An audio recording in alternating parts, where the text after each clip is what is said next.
पंजाब केसरी में आप सबका स्वागत है। मैं हूं चंद्रशेखर धरनी। हरियाणा के शिक्षा, वन व पर्यटन मंत्री कंवरपाल गुर्जर हमारे साथ मौजूद हैं, इनसे बातचीत करेंगे। मंत्री जी, स्वागत है पंजाब केसरी में आपका। जी धन्यवाद।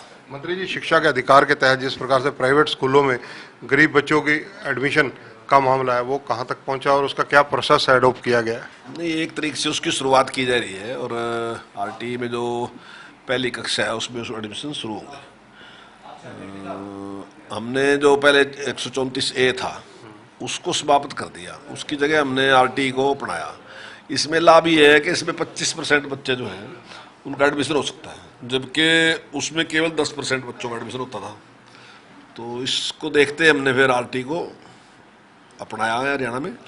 और उसके बाद कुछ एक समस्या आई थी कि जो दूसरी क्लास से लेकर 12वीं क्लास तक के बच्चे हैं, तो उनके लिए सरकार फिर क्या करती है। तो उसका निर्णय हमने ये लिया कि जो मान्यता प्राप्त स्कूल हैं, तो उन स्कूलों में हमने उनसे उनकी कितने बच्चों को एडमिशन दे सकते हैं इसकी जानकारी उनसे मांग ली। स्वेच्छा से उन्होंने इस प्रकार की जानकारी दी कि हमारे पास इतनी सीटें हैं और इतने बच्चों का एडमिशन हम कर सकते हैं। तो हमने वो सारे स्कूल निश्चित करके उनमें एडमिशन की प्रक्रिया शुरू कर दी। और उसमें जो पहले हम बच्चों की फीस जितनी देते थे उससे काफ़ी बढ़ा दी। जहाँ पहले से लेके 5वीं तक के हम पहले 300 रुपये देते थे, तो अब की बार हमने उसको बढ़ा के 700 रुपये कर दिया। और जो 6ठी से 8वीं तक था, जो हम पहले 500 रुपये देते थे, उसको बढ़ा के हमने 900 कर दिया। और 9वीं से 12वीं तक जो पहले हम 700 देते थे उसको बढ़ा के हमने 1100 कर दिया। तो ये अच्छा अमाउंट है। स्कूल के लोग भी जो हैं वो उससे सहमत हैं और मैं समझता हूँ इससे काफ़ी लाभ रहेगा। जो गरीब बच्चे हैं उनको फायदा होगा। इसमें लगभग कितने स्कूल हरियाणा के शामिल होंगे, प्राइवेट स्कूल जो जिन्होंने अपनी सहमति दी है? देखिए, एग्जैक्ट तो मेरे याद नहीं, पर मेरे ध्यान ऐसा है कि शायद 350 से ज़्यादा स्कूल ऐसे हैं जिन्होंने अपनी सहमति दी है। जो क्या प्राइवेट स्कूल हैं वो जो खाली सीटों का ब्यौरा है वो पोर्टल पर भी लोड करेंगे? हाँ बिल्कुल, वो पोर्टल पे भी लोड करेंगे और हमारे जो डीओ हैं, जिला शिक्षा अधिकारी, उनको उन्होंने दे दिया। जो प्राइवेट स्कूल हैं, एडमिशन जिन बच्चों की होगी, क्या उनके लिए अनिवार्य होगा कि वो पहले सरकारी स्कूल में पढ़े हो तभी अगली वहाँ एडमिशन मिल पाएगी? उसके लिए हमने यही रखा है कि जो सरकारी स्कूल के बच्चे हैं और जिनकी आमदन 1,80,000 से कम है, जिनके अभिभावकों की, तो उन बच्चों के लिए ही हमने रखा है। तो एडमिशन का प्रोसेस क्या ड्रा से रहेगा? देखिए, ज़्यादा बच्चे आएंगे तो उसमें ड्रा से ही करना पड़ेगा। तो इसमें क्या परिवार पहचान पत्र भी लागू होगा, उसकी अनिवार्यता रहेगी? नहीं, परिवार पहचान पत्र तो लागू रहेगा उसमें, और उससे पता चलेगा, उसकी आमदन के बारे में भी उससे पता चलेगा कि उसकी आमदन कितनी है। और मैं समझता हूँ कि अब की बार काफ़ी बहुत फेर सारा कुछ हुआ है, गड़बड़ के बहुत कम चांस हैं। परिवार पहचान पत्र जब बनाया गया तो 5 एजेंसियां अलग अलग हैं, जिसमें एनजीओ भी हैं, दूसरे और लोग भी हैं। 5 से उसका सर्वे कराया गया और 5 में से 3 ने जो सर्वे की रिपोर्ट है तो उसको हमने माना। तो मैं समझता हूँ कि बहुत ही निष्पक्षता के साथ ही सारा काम हुआ है। जो आउटसोर्सिंग के कर्मचारी हैं, पार्ट 1 में आते हैं, जो क्लास 3 और क्लास 4 के, इनके लिए भी कोई रिलैक्सेशन दी गई है, कुछ समय अवधि बढ़ाई गई है? देखिए, अब तो सारा के सारे हमने कौशल विकास में ले लिया और कौशल विकास में ही बच्चों को दे रहे, उसमें काफ़ी लाभ इनको होगा। क्योंकि पहले जिस प्रकार से ठेकेदार के थ्रू लगते थे, तो उसमें ठेकेदार भी अपना कुछ ना कुछ उसका भी एक होता था। तो उसकी वजह से धीरे धीरे हमें लगा कि शायद इनका के साथ ठीक व्यवहार उनका नहीं होता, टाइम पे कई बार पैसे नहीं देते थे, इस प्रकार की कुछ कुछ शिकायतें हमारे पास आती थी। तो उन सारी शिकायतों को देखते हुए हमने निर्णय लिया कि हम सरकार स्वयं ही एक ऐसी एजेंसी बना के उसके थ्रू रखेगी और उसमें, ताकि उसके पूरे पूरे पैसे, मान लें जितने हैं वो पूरे पूरे पैसे मिल जाए और पूरे ठीक टाइम पे उसके मिल जाए। तो उस धांधली को समाप्त करने के लिए या उस की वजह से जो समस्या थी, उस समस्या का समाधान करने के लिए हमने ये अपनाया कि कौशल विकास के तहत हम सीधा सीधा उसको पैसा दें, ताकि सरकार की नई एक एजेंसी बना दी और उसके थ्रू ताकि किसी प्रकार की दिक्कत जो है कर्मचारी उसको ना हो। जो सरकारी स्कूल हैं, कई स्कूलों की बिल्डिंगें पुरानी बनी हुई हैं, खस्ता हाल में है, क्या उधर भी कुछ ध्यान सरकार का है? देखिए, उस पर बड़ा जोर शोर से काम हमने शुरू कर रखा है और सारी जगह हमने आदेश भी दे दिए, डीओ से बोल रखा है। और अभी भी हमने एक चिट्ठी निकाली थी कि अगर कहीं कुछ ऐसी बिल्डिंगें हैं जिनको तोड़ दिया गया और अभी तक नहीं बनी, तो उसका जवाब दें क्यों नहीं बनी। तो निश्चित तौर से तो सब पे काम है, जल्दी हम सारी बिल्डिंगों को बनाएंगे। और जो बिल्डिंगें जो हैं डिक्लेयर कर दी कि वो अनसेफ हैं, तो उसका भी हम जल्दी से कर रहे हैं कि वो उनको तोड़ के दोबारा से नई बिल्डिंगें बनाई जाएँ। वैसे बिल्डिंग के हिसाब से हरियाणा बहुत अच्छी स्थिति में है। स्कूलों की बिल्डिंग में ऐसी है नहीं, क्योंकि इतनी बड़ी संख्या है स्कूलों की, कुछ ना कुछ तो खराब भी होती रहती हैं। मान लीजिए 14,000 से भी ज़्यादा स्कूल हैं, तो 14,000 में कुछ बिल्डिंगें तो रहेंगी ऐसी कि वो ख़राब हैं, वो एक प्रोसेस है, उस प्रोसेस में कुछ टूटती रहेंगी, बढ़ती रहेंगी, तो कुछ वो चलता ही रहता है, क्योंकि बड़ा है काफ़ी 14,000।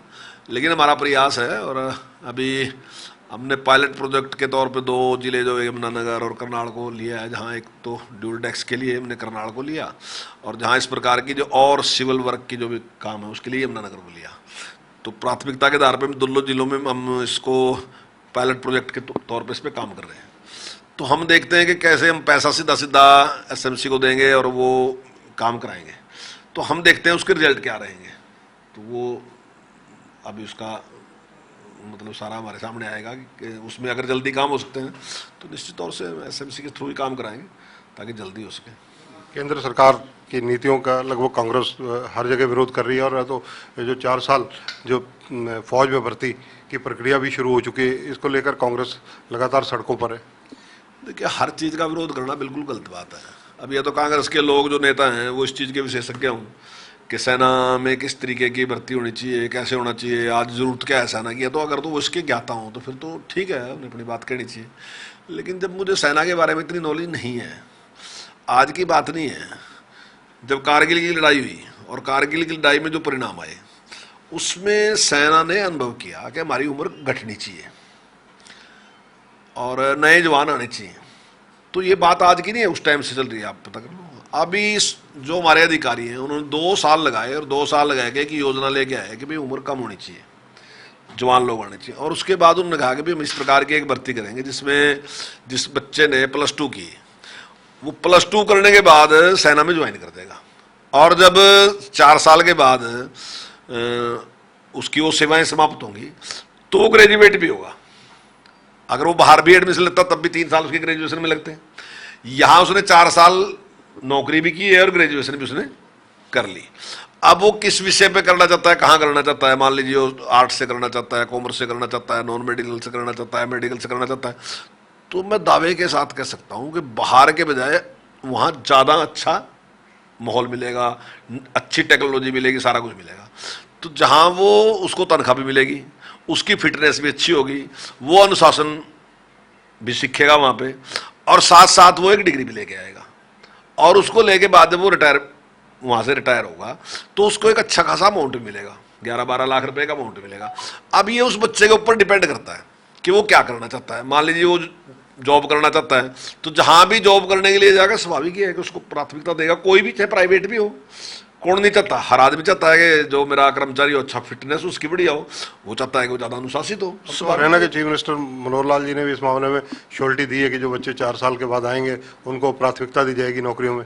बिल्कुल, हम ही नहीं देंगे, सबके सब प्राथमिकता देंगे। हम तो सरकार है, हम तो देंगे। मैं दावे के साथ कह रहा, प्राइवेट लोग प्राथमिकता देंगे, सरकार तो देगी प्राथमिकता, लेकिन प्राइवेट लोग भी उसमें प्राथमिकता देंगे उन बच्चों को जब वो आएंगे, और ये उनका विषय। और दूसरी बात ये है कि जैसे ही इन्होंने कह दिया कि भाई सेना तो सारी ठेके में, जितनी सेना आज है उतनी सेना तो रहेगी, सेना कम तो नहीं कर रहे। अगर हम 100 बच्चे को लेंगे सेना में, मान लीजिए हमारी जो हमारे अधिकारी हैं वो 100 बच्चों को सेना में भर्ती करेंगे, तो 25 तो फिर भी उसमें से वहीं रहेंगे, 75 बाहर रहेंगे। तो जो मेरिट वाले बच्चे होंगे स्वाभाविक ही है कि वो वहीं के वहीं रहेंगे। अब जो लोग कहें कि भाई हम तैयारी कर रहे थे, तो तैयारी तो ठीक है, वो 100 बच्चे वहीं तो हैं, उनमें जो बेस्ट होंगे उन 25 को रख लेंगे, 75 बाहर आएंगे। अब 75 का अपना इंटरेस्ट कुछ और भी हो सकता है, वो सोचते हैं मैं तो टीचर बनना था, या मैंने डॉक्टर बनना था, या कुछ और बनना, जो भी कोई भी काम था वो बनना था। तो स्वाभाविक है उसके पास पैसे भी हैं, वो ट्रेनिंग भी ले सकता है, पढ़ाई भी कर सकता है, और वो उस जॉब में जा सकता है, कौन रोकता है उससे। तो मैं समझता हूँ ये जो सारा का सारा है, ये केवल और केवल वोट के लिए लोगों को गुमराह करने का काम ये लोग कर रहे हैं, वास्तविकता में कुछ भी नहीं। और वैसे भी देश की जरूरत के हिसाब से बहुत जरूरत है।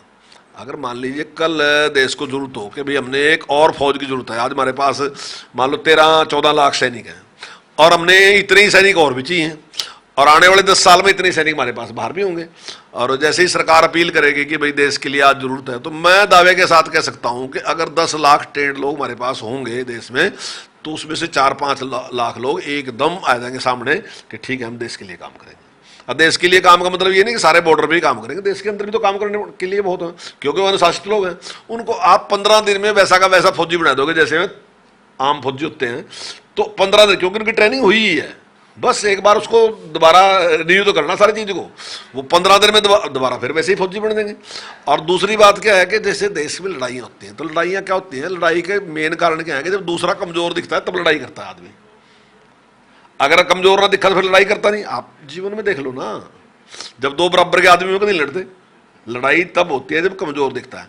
तो पहले अगर आप शक्तिशाली होंगे तो झगड़ा होना ही वाला नहीं। इसका मतलब ये नहीं कि झगड़ा करके हमने दिखानी अपनी बहादुरी, हम पहले ही इतनी मजबूती के साथ रहेंगे, दूसरा झगड़ा करने वाला पहले 10 बार सोच ले कि अगर ये झगड़ा करोगे तो इसके परिणाम क्या भुगतने पड़ेंगे। तो झगड़ा होने का ही नहीं, ना उसका नुकसान हो ना हमारा नुकसान हो।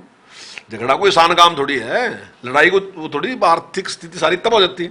तो पहले ही हमें तैयार रहना चाहिए, हथियारों के तौर पर भी तैयार रहना चाहिए और ट्रेनिंग के तौर पे भी, सेना के तौर पे भी तैयार दिखना चाहिए कि फौज एकदम तैयार है, तो किसी की हिम्मत नहीं होनी चाहिए। हम भी झगड़ा करना चाहते हैं। धन्यवाद। तो ये कंवरपाल गुर्जर हरियाणा के शिक्षा वन व पर्यटन मंत्री हैं।